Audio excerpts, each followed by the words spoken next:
Good evening, good afternoon, and welcome to Funny Like a Clown podcast. I am your host, Dennis Wirth. This is episode 32, July 13th, 2019. We are here to discuss comedian, legend, and guy just who's done everything in comedy, Steve Martin. Gotta let you know, as always, Funny Like a Clown is brought to you by G Vegas Buffalo Sauce. For the spicy, sweet, savory taste at game time, there is only one G Vegas available at www.gvegas.webs.com. And I think it's next weekend we got the big G Vegas barbecue contest coming up in Gardner, Massachusetts, home of G Vegas. So you're going to want to check that out online. Go to the website, all kinds of good stuff. But to discuss Steve Martin, we have a New Hampshire comedian on the phone, Bob Sheehy. Bob, welcome to the show. Good afternoon. Thank you so much, Dennis. Glad to be here. 32nd episode. That's pretty good. I'm pretty impressed by that. We're rolling right along here at Funny Like a Clown. How's things treating you in New Hampshire? I think they're good. You know, I could always be working more, and but other than that, everything's good. It's nice though. It's good hot weather. I was in the pool, so life could be a lot worse, sir. That's right. Hey, we got the good weather, we got the pool, we got everything. But what makes you such a big fan of Steve Martin? Well, you know, when I was young, he was the first stand-up that I encountered. You know, his Let's Get Small album came out. I don't know. I was 9 or 10. And my brother and I listened to it, and boy, did we laugh and laugh and laugh. And, you know, of course, then we started mimicking it. And then he really took off after that, because after that he came out with his second album, which, of course, had Big Tut on it. He started going on Saturday Night Live all the time, which I was just the right age to really enjoy the beginning of Saturday Night Live. So, I don't know. He just really, he tickled my funny bone, I guess you could say. So was he one of the guys who inspired you to want to try comedy? Oh, absolutely. No question. Hands down. 100%. All right, now this guy's had a long and legendary career. I mean, just decades. But I mean, out of all his work, do you have a favorite, either album or movie, or what's the favorite thing of his he's done? Yeah, I would say, I mean, The Jerk was truly a fantastic movie. All-time classic, absolutely. But Let's Get Small, where it all started, is still, for me, for you personally, that's where, right. I understand that. Let's see. Well, he came to notice as a writer for the Smothers Brothers Comedy Hour. Do you remember the Smothers Brothers? I do. I vaguely. I mean, it's a little before my time, but I do remember seeing some of it in reruns, and it was very, very well done. Very clever. Yeah, and you know, it's for nowadays it's a tame show, but back then, for what was allowed on TV, it was a very edgy show. They ended up taking it off, you know. It was too risque. It was too risque for the time, and where Steve was one of the writers, I mean, he was writing some of the stuff, you know, that was the risque stuff, but from what I understand, his girlfriend got him the job as a writer on the Smothers Brothers, and I've been searching my whole life for a girl who would get me a job on a TV show. Get you a connection like that, right? Wouldn't that be nice? Yeah, we just haven't found the right girl yet, Bob. You know. But let's see. Later on, he went to be a frequent guest on the Tonight Show, and this was during the Carson years. It's not like today where, you know, a lot more comics are getting on television. Back then, if you were on the Tonight Show, you were a made comic. That was it, you know? Oh, absolutely, yeah. Your career was done. You were made. I mean, you were a made man at that point. In the 1970s, he performed for packed houses on a national comedy tour. In the 80s, he branched away from comedy, started doing movies. He was also a successful author, playwright, pianist, and banjo player. Now, do you remember a lot playing banjo? Because he did that from a really young age, and he took that very seriously. That first album he was playing the banjo on.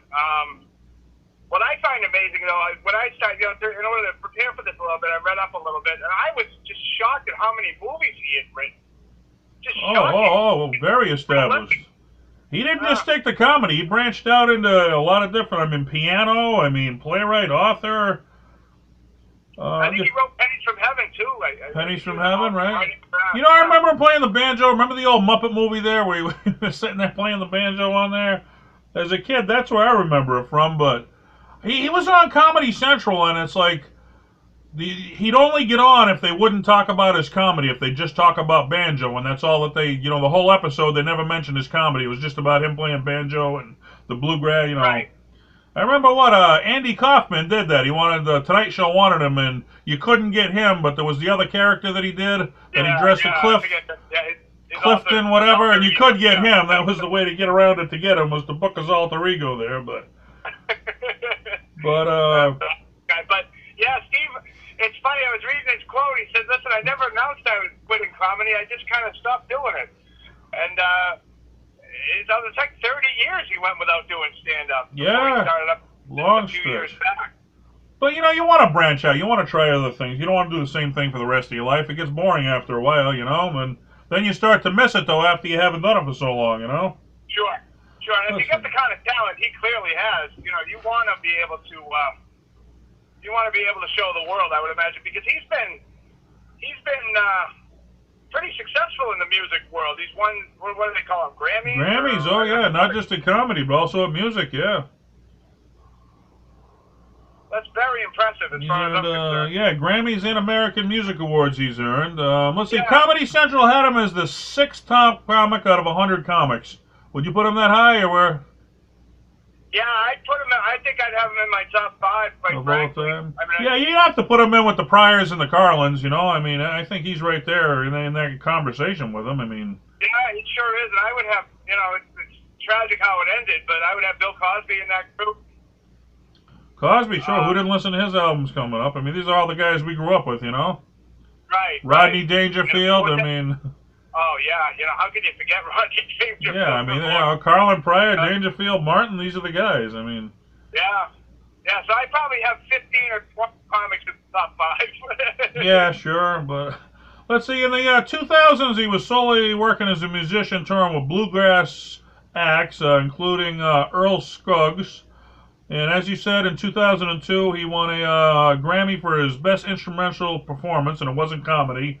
2009, he put out his first solo album, The Crow, and he won an album for Best Bluegrass Album that year in 2009. So he's winning Grammys in comedy, Grammys in music. I mean, what has this guy not done here? Acting? I mean... There's nothing, apparently, he can't do. He's a tremendous comedic actor. He can sing, he can dance, he can play music. That's when you're well-rounded, I guess, when you're versed on everything. I'm a one-trick pony myself. I don't know how he finds the time. Good for him. Well, this is how he got started. His first job ever was working at Disney World selling guidebooks. And he frequented the magic shop there at Disneyland while he was working, you know, when he had a break or something. And he learned magic tricks and stuff, and he'd start performing the tricks for the patrons as he was selling these guidebooks. Really? Then, from there, he practiced magic and juggling he added and balloon sculpturing, and then he started performing as a street performer for tips, and that was how it all got started for him, by working at Disneyland as a tour boy. Who knew that, right? Right, I had no idea. I do remember him juggling cats at one point, so that was... the cat juggler. How did it get started for you in comedy? I mean, what made you want to start? What got you over the edge? I'll be honest with you, I was out with some friends, and I saw some comics. It was an open mic night, which turns out I didn't know what that meant, of course. I didn't know anything.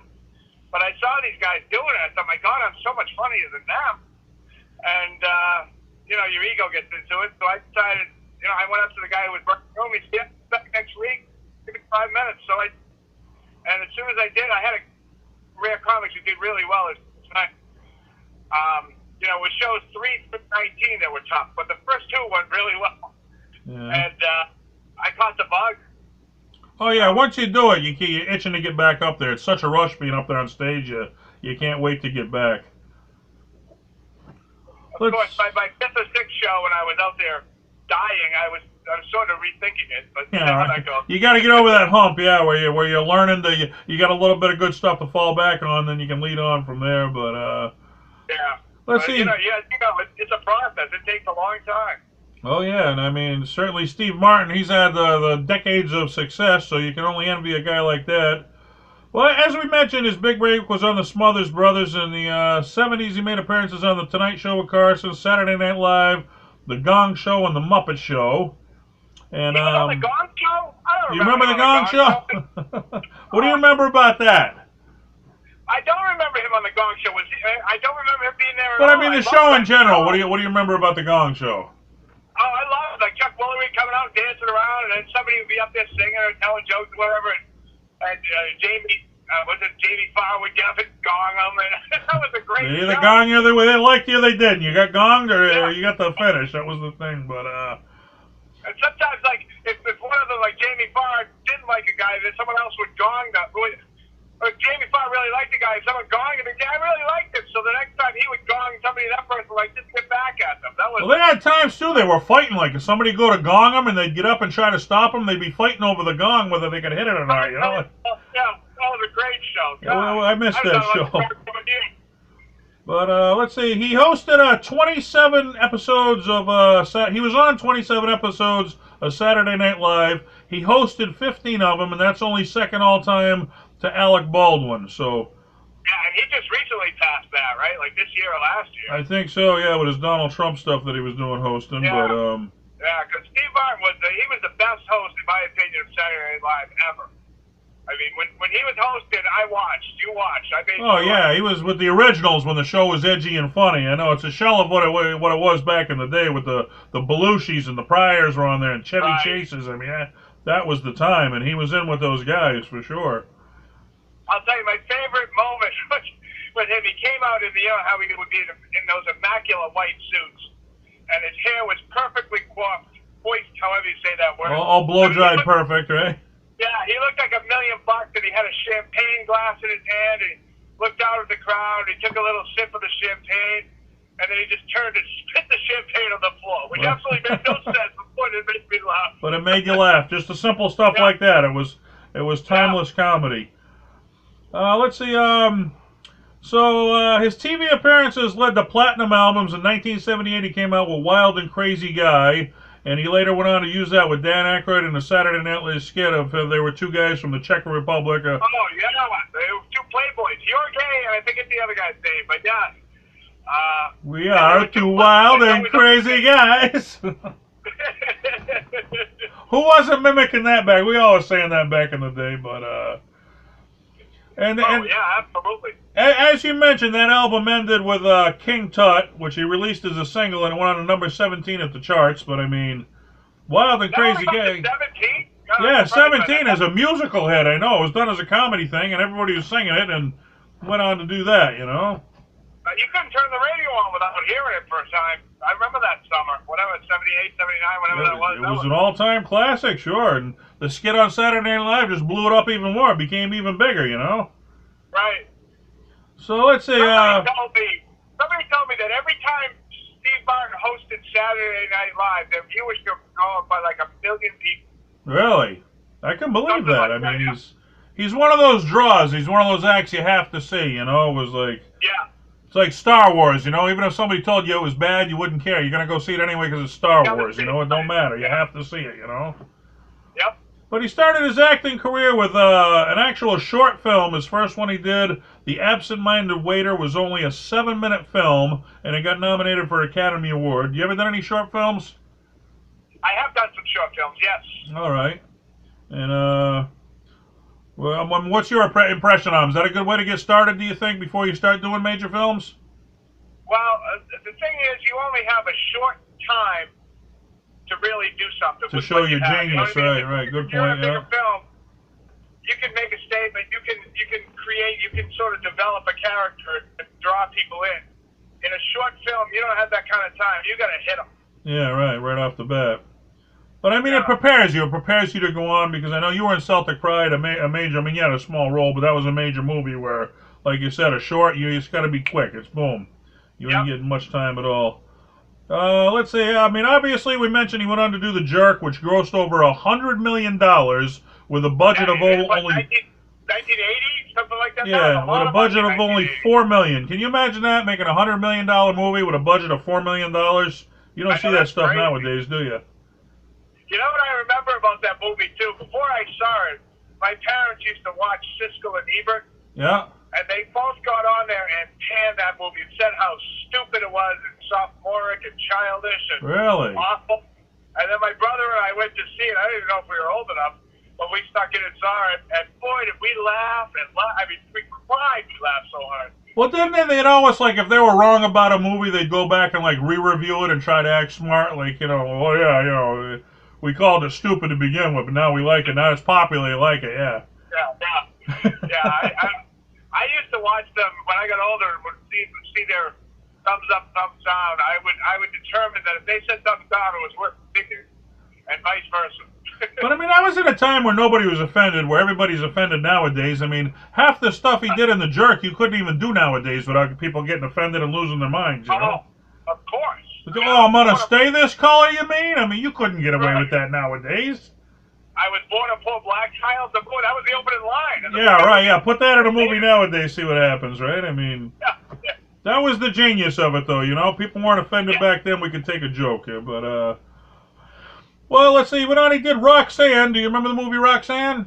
Oh, sure. I saw Roxanne. That was Cyrano de Bergerac. Well, yeah, the big nose there, right? Yeah, they went off on, the best insults for a guy with a big nose. I remember that about the movie. He did Bowfinger with Eddie Murphy. Did you see that movie?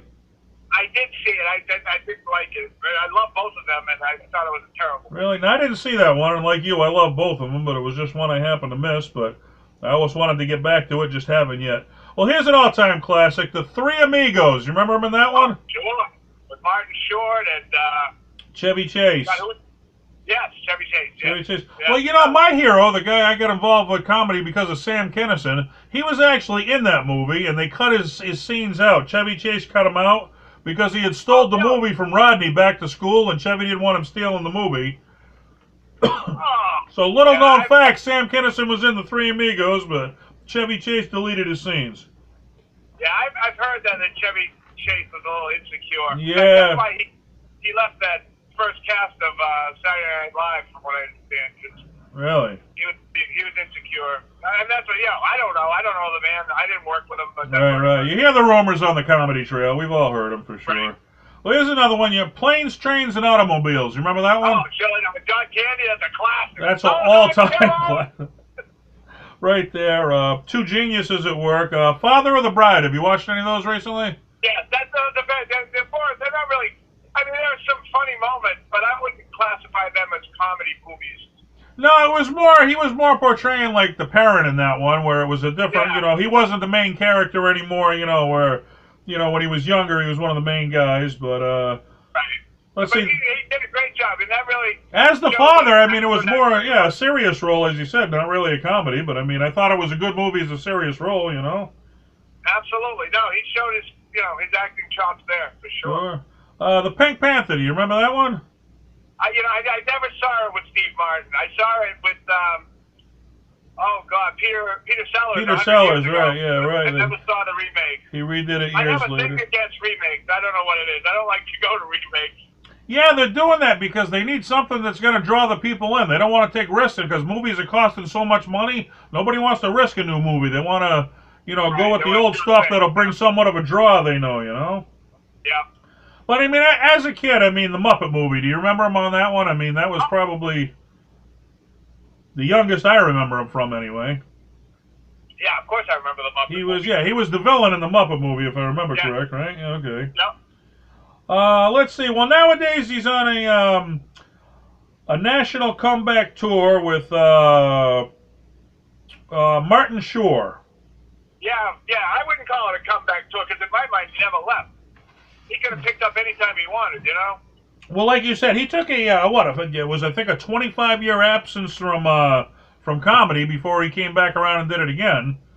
Yeah, well, he started, which I have all the admiration in the world for him, because when he decided to do stand-up again, he didn't go out and sell tickets and cash in on his name or make a big to-do about it. He went and opened up for Jerry Seinfeld, who, by the way, is also in my top 5. Okay. I met Jerry briefly. He was a cool cat, I gotta tell you. I was doing a show down at the Gotham in New York City, and I was on the late show, he was on the early show. We passed each other in the green room. I had no idea. I'm looking at my phone, I look up, and I'm standing next to Jerry Seinfeld and Jim Gaffigan. I'm like, okay. Oh, my God. Another guy in my top 5, Jim Gaffigan. So what's that, about 18? He was actually, Jim was a prick. Jerry was so cool, and Jim was being such a prick, I'll tell you. But a young kid went to shake Jerry's hand on the way down the stairs, and he must have caught him out of the corner of his eye. Jerry got to the bottom of the stairs, turned around, walked right back up the stairs just to shake that young kid's hand. I'm like, that's cool right there. That's how you do it. Don't forget where you come from. And Gaffigan, he was freaking out. He's like, I'm getting recognized. I got to get out of here. I'm getting recognized. I got to get out of here. Boom, he goes darting through out the door. I'm like, wow, what a prick, man. I bet the young comic would be thrilled to get recognized, but not him. All right, we got a few fan questions. You want to take a few fan questions? Sure. All right, I'll tell you what the fans got to say, and you just give me your opinion on them, okay? Okay. Brian Keith writes in, the Great Flydini. I don't have a comment. I never saw it. I don't. The Great Oh, Flydini. hold on. Was that his character in the Jerk? I think, yeah, in the circus, when he was working for the circus there, the Great Flydini. Fantastic. When he sit there and he goes, "Oh, it's a prophet thing." Right. I remember what the lady was asking, "What can I win?" He's like, "Nothing on the top shelf, nothing on the bottom shelf, nothing like." It was like a 1-inch thing. You could win something. From this pencil case over to this eraser. Or something, but that was a great character. The Great White Needy. Yes, I love it. Thumbs up on the Great White Needy. Absolutely. All right. Katrina Brown writes in, his poster on my closet door when I was about 10 years old. Now, who are the guys you had posters of when you were a teenager? What filled your room as a teenager? Oh, I had all Boston Celtic stuff, and I was a big Me too. Celtic I still do. I'm a big Celtic fan myself, but yeah. So you were more the sports guy back in the day, right? Yeah, absolutely, no question. All right. Mike Murray writes in. A big photo of Farrah, though. You know, the infamous one that everyone had. I had that. Oh, I had the Heather Thomas one there, where she was in the pink bikini from the Fall Guy. Who didn't like her? Absolutely. Yep. Yeah, absolutely. But yeah. Mike Murray writes in his famous quote: "Be so good they can't ignore you." Yes, he's absolutely right. I think he said something to the effect of if you're good enough, the spotlight will find you. You don't have to look for it. And we both know we're on the Boston comedy scene. It's tough to find work, you know. They don't. I mean, I guess you have to be so good they can't ignore you anymore. These big clubs, they don't want to let you in. They got the little circle of comics they use, and if you want to break that circle, you got to give them a reason. You know, you don't just show up at the door. You gotta make your way in the business. You know. Yep, absolutely. All right, let's see. Buddy of ours, Ralphie Joyle writes in, those aren't pillows.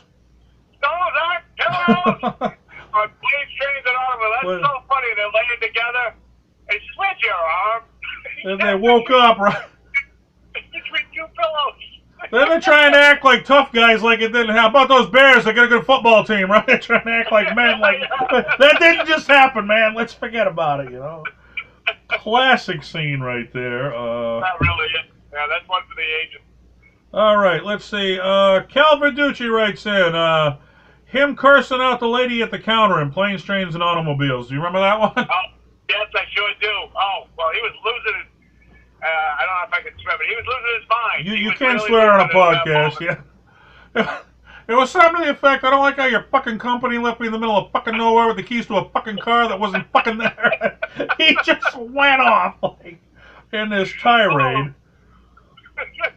Then at the end, he's like, so what does that mean? And she's back to him, you're fucked, buddy. It was like she didn't take it. Classic scene we all remembered right there. Yeah. Let's see, Robin Elver writes in, he hates these cans. He hates these cans, remember that? Well, in fact, a friend of mine, I used to say that. That was the big thing. Like, I'd come in and say, I don't know, I just found a parking space outside. Oh, things are going to start happening to you now. Because if you remember, that's where it all started. He moves into that gas station, like he rents the bathroom of the gas station. Right, yeah. And then he gets his name in the phone book, and he says, things are going to start happening to me now. The guy finds chooses his name out of the phone book and just decides to kill him, so he starts shooting at him. It was oil cans and soda cans. He thought the guy was everything. He's after the cans, not me, but it was... He goes and hides behind the vending machine. Goes, oh my God, more cans! That's the simple genius. You don't see simple stuff like that anymore. Everybody's trying to be the edgy thinking man's comic, and just the simple stuff I loved back then. All right, you ready for some trivia? We end every show with trivia. All right, let's see how I do. All right, I'm going to ask you 3 questions about Steve Martin, and I'll tell you right, nobody does good on trivia, but it gets facts out there about him, and nobody's ever gone 3 for 3. A couple people have gone 2 for 3. Most people go 1 for 3, and a lot of people go 0 for 3. But if you do go 3 for 3, Bob, we ship you out a bottle of our sponsor, G Vegas Buffalo Sauce. Do you like buffalo sauce? Yes, of course. All right, so let's see if we can win you some buffalo sauce with the trivia. All right. What town in Texas was Steve Martin born in?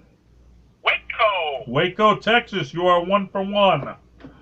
All right. I'll give you a hint on this. We already said the Gong Show, and it was not that. So, but what popular game show did he appear on in 1967 before he was famous? The dating game? The dating game. You are 2 for 2, sir. Look out. Wow. Oh, look at that. You are flipping rolling. Okay, let's see. All right. Back in the day, he was a guest on this then famous female comics show. She was one of the biggest female comics of the time. What female comics show was he a guest on? Oh, boy, that's a tough one, because, I mean, who had a show that was a female? There you go. You got to think of the time era. There weren't many. I'm going to go with Joan Rivers. Close. Carol Burnett. He was on the Carol Burnett show. Damn it. You almost went 3 for 3. You had me nervous there for a second, let me tell you. All right, Bob, I want to thank you for being on Funny Like a Clown podcast, but before you go, being a fan of Steve Martin's, what would you want the other fans to know about him? What would you want them to research about him? What would you want them to figure out about this guy? I would want them to know that even though he was a stand-up, he never took it too seriously, and I think that's important, because I think what happens, a lot of the people who become stand-up comics, they start becoming too analytical and viewing it as a science. And he never did that. He was a philosophy major in college. Yes, he was. And basically, he determined that there were no set rules, and that's why he decided to come up with this absurdist, is what he called it, absurdist comedy. So I would encourage them to look at his early stuff. I really would. The early stuff is really good. Good advice. Never take yourself too seriously. I think he made an art of never taking anything too serious, you know? Absolutely. All right. Well, good luck on the comedy scene, Bob, and I hope to catch up with you soon. Thank you for being on Funny Like a Clown podcast. All right, thanks, Dennis. I appreciate it. All right. Talk to you soon. Bye-bye. All right. Comedian Bob Sheehy right there on Steve Martin, one of the all-time legends of comedy, and you know, they put him at number 6. I put him in the top 5. He's in the Godfathers. He's right there with the Carlins, the Pryors, and the Bill Cosbys, and the Steve Martins, and the Rodney Dangerfields. Those are the guys, you know, we look at our generation. We look at those are the legends that gave, you know, the comics we listen to today, you know, they gave them their break, and those are the ones you look up to, is the ones who paved the way for what we do today on the comedy scene. Thank you for listening to the Funny Like a Clown podcast. Steve Martin, check out his movies. The Jerk, if you were going to see one movie, I'd recommend The Jerk. That was the all-time classic, and some movies just live on forever, and like Star Wars. I don't care how many times there's a Star Wars marathon on, I can watch it and still enjoy it just as much the 50th time as the first time.